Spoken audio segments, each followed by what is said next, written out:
चिकनी जिल्द वाली ख़वातीन चेहरे की जिल्द को साफ़ सुथरा और चिकनाई से पाक रखने के लिए क्या इस्तेमाल करें जिससे उनकी स्किन जो है वो ग्लो करे और इसके अलावा उनके जो ब्लैक हेड और वाइट हेड हैं वो भी बहुत हद तक कम हो जाएं और ओपन पोर्स जिनके होते हैं उनके लिए भी ये रेमेडी बहुत ही इफ़ेक्टिव है। आज की वीडियो बहुत इम्पोर्टेंट होने वाली है चिकनी जिल्द की ख़वातीन के लिए। आपने बहुत ही अच्छा एक मास्क तैयार कर लेना है। आपको सबसे पहले चाहिए एक अदद खीरा, उसका रस आप लोगों ने निकाल लेना है।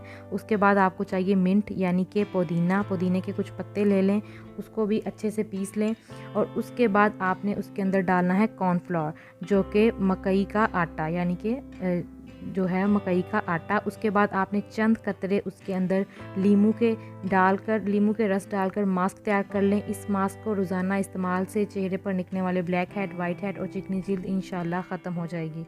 मज़ीद इस तरह के वीडियोस के लिए चैनल को सब्सक्राइब